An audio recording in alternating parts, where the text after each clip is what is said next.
Hello, Atlanta. Thank you for having me here.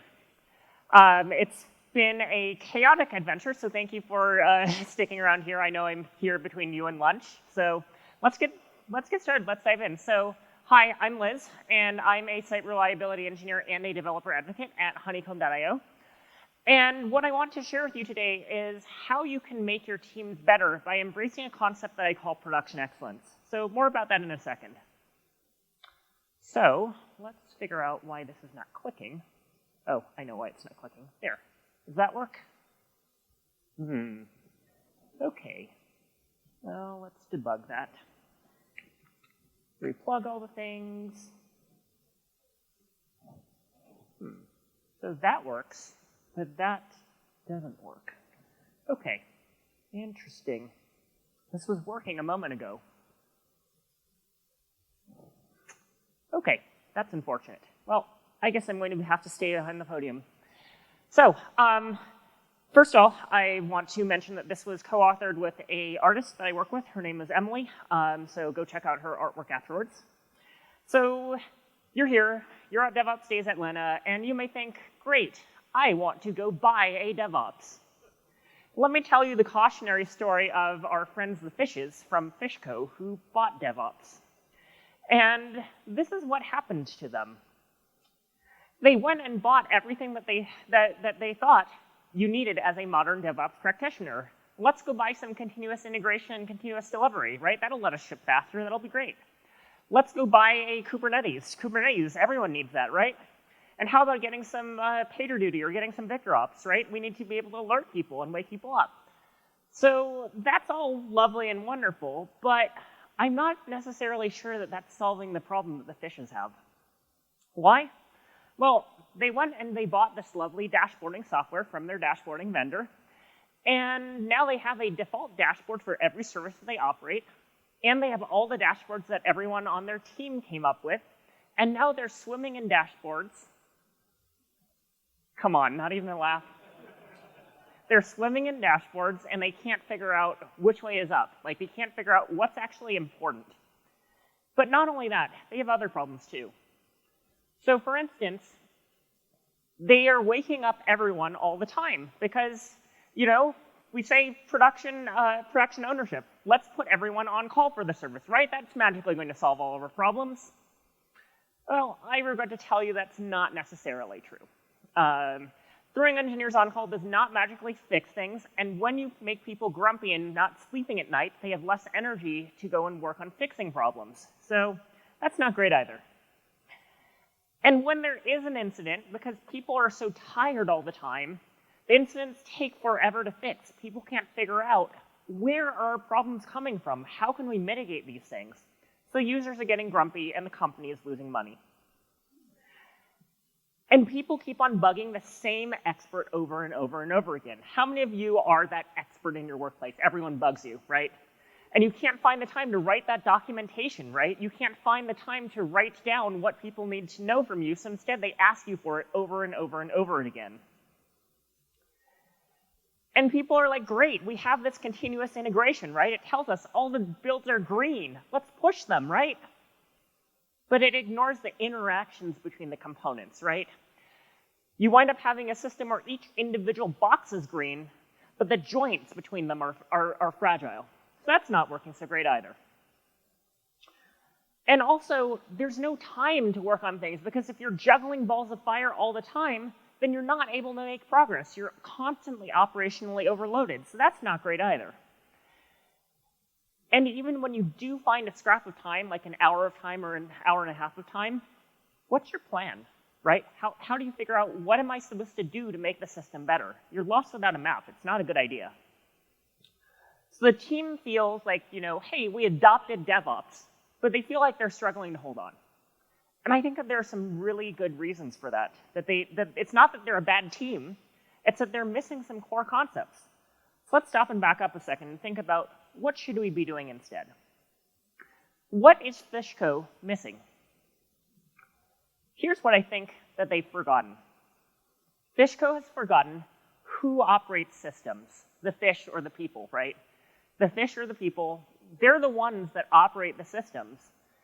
And if you don't think about the people first, you're really going to be in a lot of trouble because you're going to burn through people, and then eventually there will be no one left running your system and it'll fall over.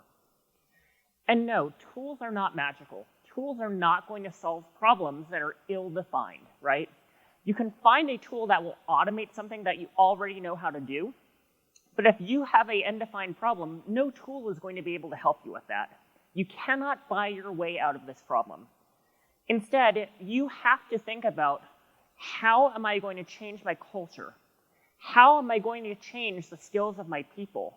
And how am I going to implement the right processes in order to make sure that I have a healthy working environment? So this is what I call the art of production excellence. It's the art of building systems that are appropriately reliable, scalable, and don't burn humans out. Because we really can make our systems both reliable and friendly to the humans who operate them. We don't have to feed computers blood. So I love that this event is combined with MapCamp because production excellence takes planning. Guess what you use for planning? You use a map. So you cannot achieve this by accident. You have to think about, where am I trying to go? And how am I going to get there?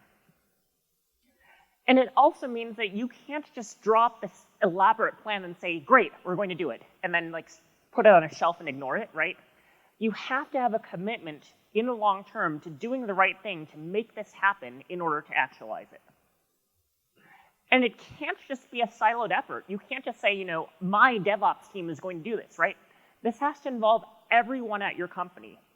Everyone from the leadership level to customer support and success, to sales, to operations, to product development engineering. These are all various groups that have to be involved in order to make this effort successful. And this also means that you have to make sure that in addition to involving every team, you have to involve every individual on every team. Because otherwise, you're not using the full potential of what's there. People have to feel safe to learn what they need, and also kind of to have strategic rather than short-term thinking and not be paralyzed by fear all the time. So how do I get started? That was a lot. Well, I think these are the 4 things that you need to know. You need to know, when is the system too broken? And when it is too broken, can you debug and figure out how to get the system back to normal? And be able to do it in collaboration with other people. And then afterwards, can you eliminate the unnecessary complexity? Not the essential complexity, the unnecessary complexity that potentially introduced that set of failure modes. If you can do those 4 things, you're going to be in a lot better shape. I want to focus on the notion of failing too much, right? Our systems are constantly failing. Any system of a sufficient scale is going to be failing in some small way, but that's normal, that's expected, that's fine, right? If you have a lawn, right? A lawn made out of grass. You care that every single leaf in that lawn is green? You probably don't, right? You care, does the entire lawn look green enough or not, right? It doesn't make sense to chase every single leaf in order to make sure that it turns green. That's a losing proposition.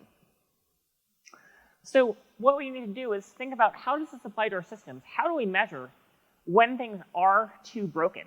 And I think that it's a business process to do so. So this is a concept that is rather common in the site reliability engineering world, and it's called the service level indicator. And it basically allows us to measure individual user interactions and decide, are they meeting our users' standards? So we have to measure service level indicators in terms of thinking about events in context, right? What was someone trying to achieve? What are all of the things that happened along the way? And kind of what contributing factors led to it being successful or a failure? And can we take each of these events and bucket it and figure out, is this a happy user interaction, or did this make the user angry or upset? And can we codify it in a way that a robot can understand? Because we don't want to have to be staring at each individual user interaction deciding, is this good or bad? So you may want to ask your product manager, right? Your product managers and your customer support team know what things make users happy or sad, if that's their job, right? So rely on them rather than trying to reinvent the wheel. One way you might want to say is, for an interactive service, was it served with a successful error code? And did it serve fast enough? Was it served in, say, under 300 milliseconds? If you do that, then you can assume that interaction was a happy interaction. But not all systems look user interactive, right? Some are batch systems. So you have to have ways of thinking about that too. For instance, is this row of data fresher than 24 hours? Did we last update it less than 24 hours ago? If so, it's a good row as opposed to being a bad experience. Both of these things boil down to figuring out what's the threshold, right? How do I decide, is this good or bad? But once you have that threshold, you also need to think about what's an eligible event, right? If a botnet attacks you, do you consider that to be part of your user experience? Do you care if the botnet was served a successful response or not? No, you probably don't, right? So you have to figure out what's the real traffic you care about and what is irrelevant noise. And now you can compute your availability, right? You can say, I want to measure how many events were good out of the total eligible events. And then we can set a target. We can set a service level objective that says, how often am I expected to have good events over the total? And I can think about a window, like 30 days or 90 days. Probably not 24 hours, right? If I am down for 100% of users for 24 hours, and then I come back to you tomorrow and I say, hey, the site is 100% up, are you going to believe me? I don't think so, right? People have longer memories. You have to adjust for that. And then once you've done that, you can go ahead and have a target. For example, like in my example, I might say 99.9% of events are good, where good is less than 300 milliseconds, HTTP 200, over the trailing 30 days. All right. So a good service level objective barely keeps your users happy, right? If someone's like, okay, it failed once, I retried, it worked, right? That's probably a good measure of success for you. Don't make your error budgets and service level objectives too aggressive, because then you're trading away velocity that you could use to deliver features to users in favor of kind of micro-optimizing for the reliability of your site. So how do I actually use this? I argue that you can use this in two ways. First of all, you can drive your alerting with your service level objective, because if users are seeing success, does it matter that one tiny part of your system is down? Probably not. So what we can do is we can look instead at, are users having success with their system? And if so, then everything's fine, don't wake anyone up. But if things are looking like they're getting bad, we need to wake someone up. So we need to measure and figure out, is our service on fire? So we need the concept of the error budget of how much unavailability am I allowed to have? So it's 1 minus your target service level objective. And we can see, okay, if I'm allowed to have 1,000 errors in the course of 90 days, and I'm spending 100 of those per minute, I probably want to know about that pretty quick, right? Because I'm going to run out of budget in the next 10 minutes. That's not good. So if it's under a few hours, you definitely want to wake someone up. But if it's a few days, maybe they can look at it during business hours. But if you're seeing a steady state rate of errors that corresponds roughly with your service level objective, there's no need to wake anyone up. It's fine. This is what people expect. The second thing that you can do with an error budget is you can think about deciding, can I move faster, or do I need to slow down and spend more time on reliability? And you can look at your budget and say, okay, how much do I have left? How quickly am I burning it, right? The same way you would look at your bank account, right? Do I need to speed up my spending? Like, can I give more money away, right? Or do I need to kind of conserve money because I'm running out of money? So is it safe to do this risky flag push? Well, do I have error budget left or not? That's really the important question. Or do I need to change the priorities? Do I need to pull more things out of my sprint backlog that relate to reliability because I'm starting to run low on error budget? So you don't have to be a wizard at this. You don't have to be perfect. You just have to try. Having any service level objective is better than having none, because if you're not measuring this, then you're potentially missing out on classes of failures that are impacting a lot of your users. So measure what you can today, but kind of continuously improve over time. Like maybe your user's expectations is higher or lower over time. User needs can change, but you have to adapt. So revisit every couple of months, every 6 months or so. Okay, so great. We're only going to get alerts for what matters, and we're going to get a good night's sleep. This is wonderful, right? But there is a minor problem with this. You can't adopt service level objectives alone, because if you can't debug when your alerts go off, then you're also going to be in for a bad time. So we have to think about how we debug outages. because our outages are not identical, right? We have to be curious about understanding what's going on here rather than working off the same playbook and repeating the same outages over and over. New kinds of outages mean new questions. You can't just be micro-focused on this one little bug on the ground and get surprised by this giant bug behind you, right? That's not okay, right? We have to think about diverse causes of failures. And that means that we have to be able to debug in production. Serious about this, in production, right? You cannot reproduce every possible failure mode in staging. So think about, how am I going to be able to look at production and understand what's going on there? We also have to be able to ask new questions, right? Debugging is the art of forming and testing hypotheses. So if you cannot test new hypotheses in your system, you're going to be in trouble when an unknown outage hits. And that requires a lot of data, but not just collecting the data, but being able to understand it, being able to examine it in new ways and put it together. That's what matters. So that's all to say, your system has to be observable. The definition of observability is that our systems can explain themselves to us and answer our questions without us having to perturb the system by writing new code or doing a new deploy, that we have enough telemetry from our systems to understand them. And that means fundamentally we have to be able to, again, going back to the notion of context, look at our events in context and understand, why did that fail? Where did that fail? How did that fail? And can we understand if there's a variance in outcomes? If one group of queries of some kind, whether it be from one customer, from one user, or from one country, can we understand where's the variance coming from? And maybe, can we even mitigate it and have enough telemetry to look at it the next day, right? Do we really need to wake people up for this? Or can we use feature flags and rollbacks to keep our systems reliable enough during the night? So service level objectives let you know when things are too broken, but observability lets you understand how to fix things rather than having to struggle through debugging it over and over and over again. But SLOs and observability are only 2 things out of the 4, right? There's 2 more things that I've got for you, right? You have to be able to collaborate with each other. And that's not something that falls out of anything technical. Instead, you have to think about the idea that debugging is not a solo activity. When we operate in a modern environment with kind of services above and below us, right, you have to work with other teams in your stack. You have to work with other teams horizontally, right? You have to work with customer success. You have to work with sales. So we have to, even if we're the only ones from our team debugging, work with other teams. And that means we have to include everyone, right? Everyone has to contribute to production excellence and learn from it. We all are here because we care about customers, right? We care about the business outcomes that our customers care about. And that means that we have to make each other feel safe to ask questions. Service ownership does not mean selfishness, right? It doesn't mean like, these are my Legos, right?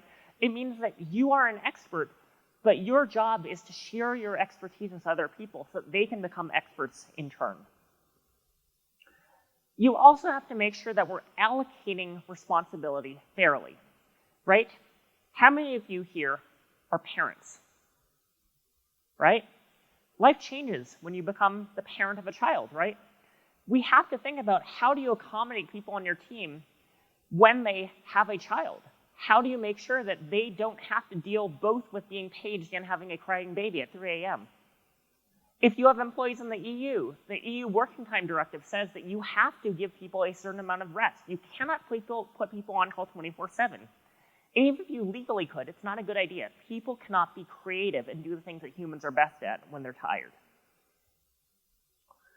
And we also have to learn from each other and document things, right? Shout out to the technical writers among us. Technical writing is such a valuable skill. It helps us learn from the past rather than making the same mistakes over and over. It helps us understand what were people trying to do when they built the system.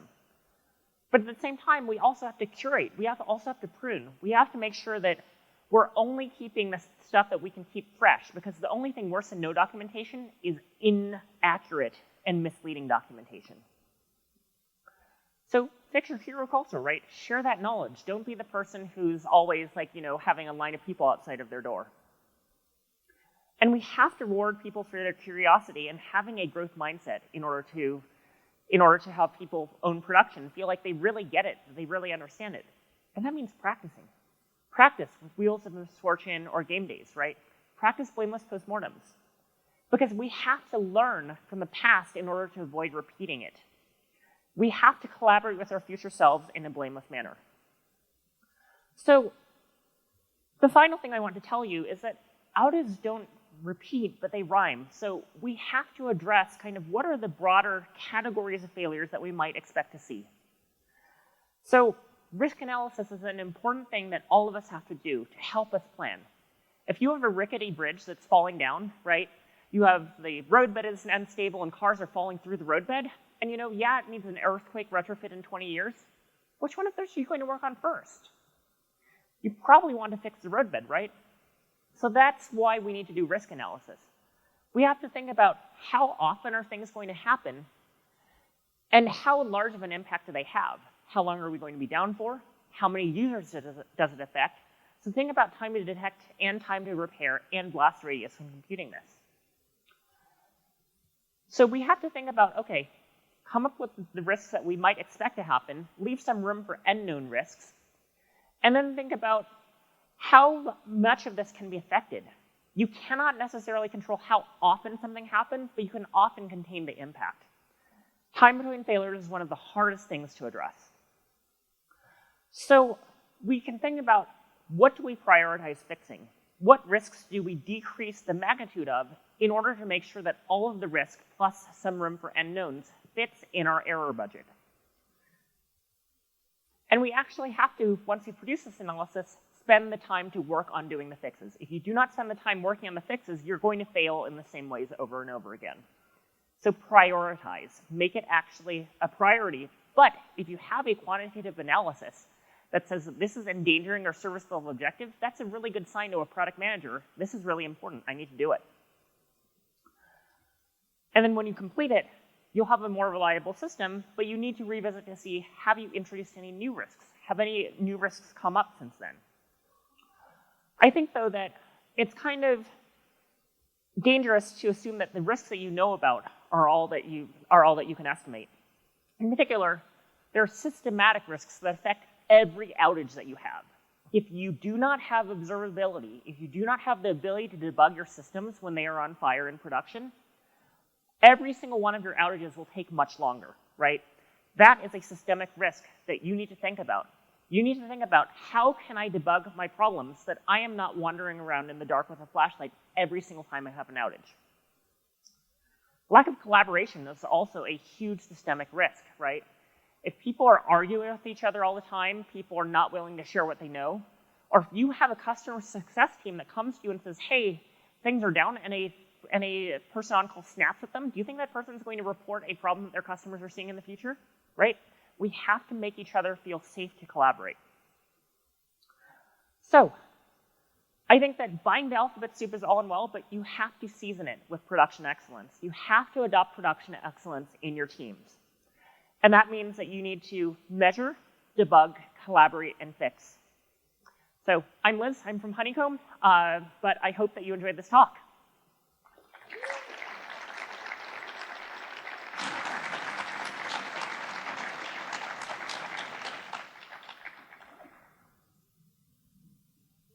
I have no idea whether we have time for questions. Okay, great. I am happy to take questions.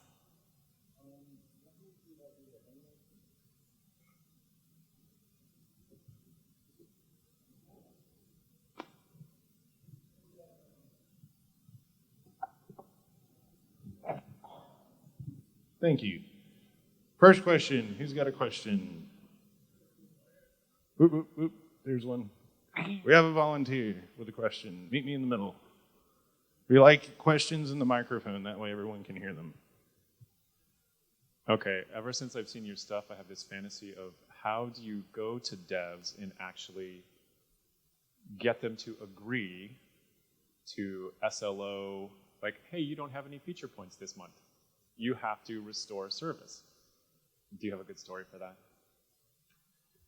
I think that the argument for service level objectives is that if people are not already measuring customer success, that you can start by saying, hey, you're not measuring customer success, right? I think that that's one angle to approach it from. Or if you do have customer success metrics, right, like make those the first thing that you build an SLO around. I think the place that people encounter friction more is when they try to set a service level objective that is not 100%, right? That's a thing that a lot of us struggle with. And when you have that situation, you have to point out to people, great, you want 100% of your target? Congratulations, we are freezing the product completely in place. The moment any kind of failure happens, if one user has an unhappy experience, we're not doing any deploys ever again, right? Like, people quickly realize, hey, wait a minute, like, this has a cost for me, right? Like, you have to make that trade-off explicit, that you have to tell them, you know what, like, you cannot foist this over onto an ops team and say, it's now your problem to make it 100% reliable, right?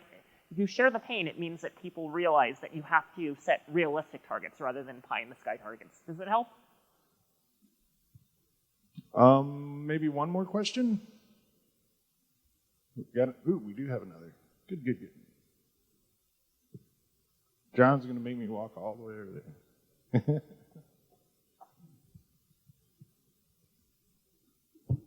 How do you deal with service owners setting low SLOs to what you may feel is a poor SLO just because they're tired of being in air budget?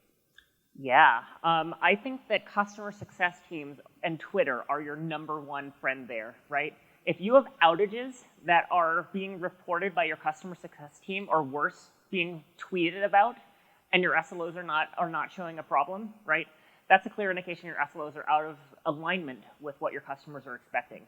So that's kind of how you can argue, hey, we need to set our SLO more aggressively, or maybe not even aggressively, but we need to better measure our SLO, right? Like, if you set an SLO on something like, the CPU level will always be lower than 90%, right? Like, that's meaningless to users, right?